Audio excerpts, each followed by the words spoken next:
Follow us on social media, Twitter and Instagram. Subscribe on YouTube. Don't forget to like.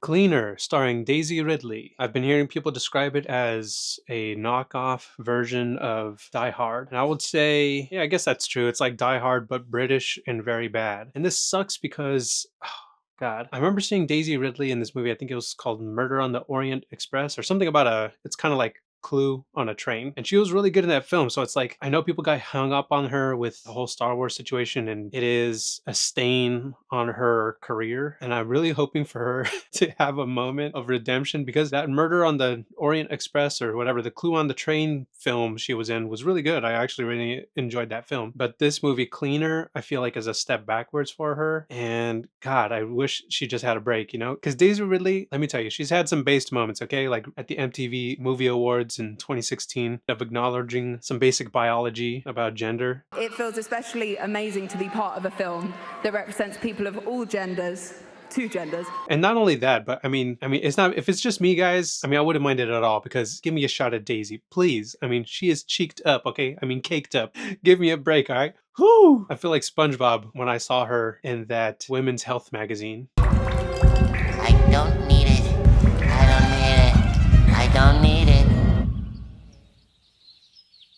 I need it! But aside from that, let's talk about the movie. So they're not doing her any favors in the movie with that haircut, because I just cannot stand the pixie cut. Oof, it just doesn't, it's not flattering. I feel like you give the pixie cut to girls that you don't like, and then you gas them up and tell them it looks good, just so that you can live secretly knowing that you've actually sabotaged their head. So the haircut was a little off-putting, but I will say the worst thing about this film is just that it's like lazily written. Like the story and the characters' backstories, they give you backstory on a lot of the characters, but their backstory isn't really interesting. It doesn't really make me, I don't care about anybody really in the film. And there's some characters that are just too conveniently written. It almost feels it feels like no one cared about the audience investment for this film. Like I almost don't even know what was the purpose of these characters. Like they serve no purpose other than to just like advance the plot, like when it needed to be advanced. Like Daisy Ridley's backstory is that she came from an abusive household. She has an autistic brother, and it makes life very difficult for her. She also has this background in the military, so she's like specially trained, but then she ended up as like a window cleaner, I guess, because I don't know why that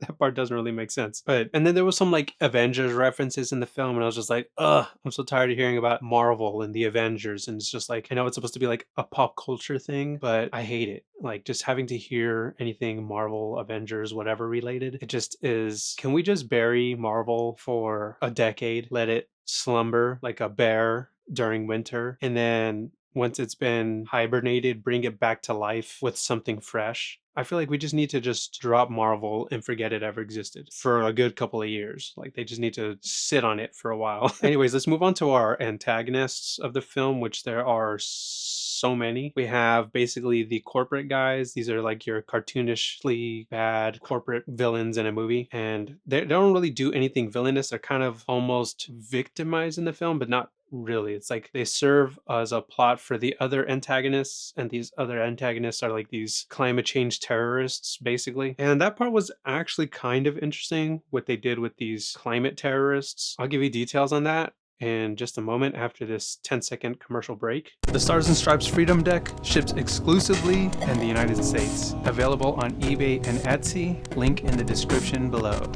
Alright, so the film really shows us that these two corporate brothers are really bad because they're corporate CEOs or whatever. You know how like the narrative is. If you're a CEO, you're basically a bad guy. If you're a business person, you're a bad guy. So if you're a mom and pop shop and you barely get by paying your family to work in your restaurant, you're still as bad as a billionaire CEO, basically. Anyone who owns anything is a bad person. You're a villain. But now that we got that out of the way, let's move on to our other villains, which are the eco-terrorists, these climate change terrorists. There was a little bit of depth actually written into this feuding ecological terrorists that I actually found a little bit refreshing from this film. This is where I give the film some props, because I wasn't expecting this from a movie that kind of has like a bit of a climate change preachy message. So here's how the situation goes down. We have this corporate event where these people are, I don't know, up their own asses. and then it's infiltrated by these climate change terrorists.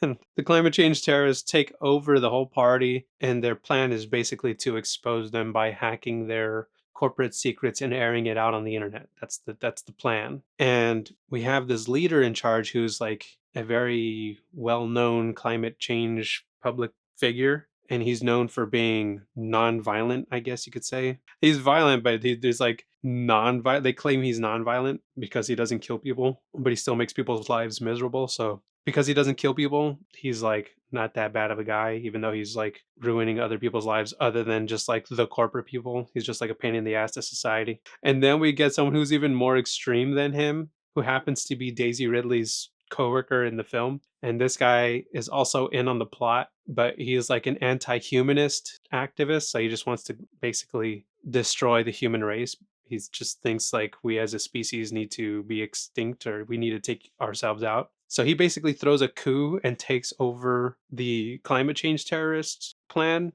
And it just turns into this whole kind of a sticky situation where you basically have two extremes. It's like Al Qaeda and then ISIS or something like that. Only you have like climate change and anti humanists. So obviously, the anti humanist is going to be a lot more of a problem because they don't even care about people. Like they want people to be gone. So when you got just like idiots who are complaining about the climate, and then you got like a psychopath who's like, no, we just need to get rid of ourselves, then you know that the anti humanist person is really going to take things up a notch, which is what he does exactly. But anyways, yeah, because this film is like it's near 2 hours, but they're trying to pack a lot into this 2 hours. So that's what I'm saying. The problem is you can't really get invested in the story or you can't get invested in the characters because the characters are given such little time to really give the audience anything to care about. Also, because there's so many of them and so many motives kind of going on at the same time. Well, because that the anti-humanist character is shown to be a friend of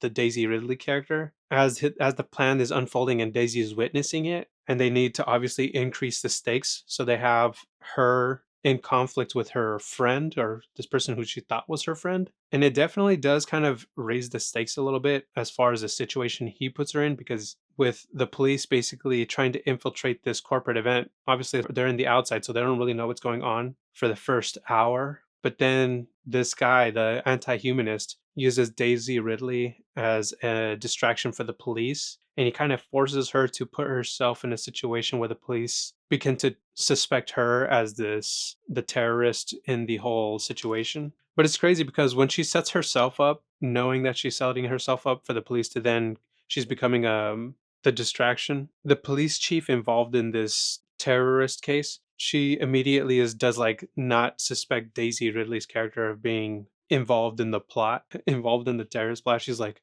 wait, there's something about this that doesn't add up. It's just like, why? Why does she think this? Because basic Daisy Lee really puts herself in a situation where she has to shoot at civilians in order to get the police to then suspect her as the terrorist. And the police chief is like, I still don't think that she's the villain here. Like, I don't think she's the bad guy. And we're like, why? Because she just shot at civilians. It's just so like lazily written as to her reason for not believing that Daisy Ridley is this part of the terrorist group. It makes it too easy. There's no conflict between Daisy and this police officer. She just immediately believes her right away. So it doesn't really give you any suspense for Daisy Ridley's character. It kind of just ends up happening to work out in her favor. So kind of just it's lazy writing is what I'm saying. And man, whoever Daisy Ridley's manager, agent, whatever is, whoever hands her scripts, Daisy, please like consider firing this person and hiring a different agent or something, because they're not giving you good material to work with. And like I said, like I really like Daisy Ridley.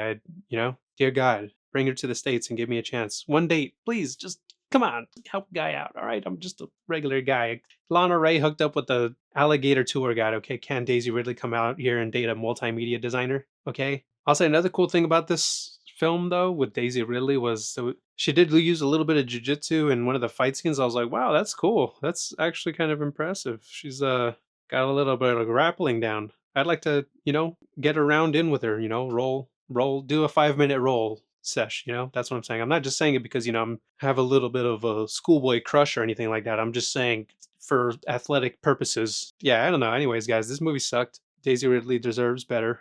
And yeah, I'd skip this movie altogether because it sucks. Follow us on Twitter at ghettoplex_MP4, on Instagram at ghettoplex.mp4, and subscribe to us on YouTube at ghettoplex. Support the channel. Buy the Stars and Stripes Freedom Deck. This is a one-of-a-kind design, only available in the USA. Available online from La Casa Loca on eBay and Etsy.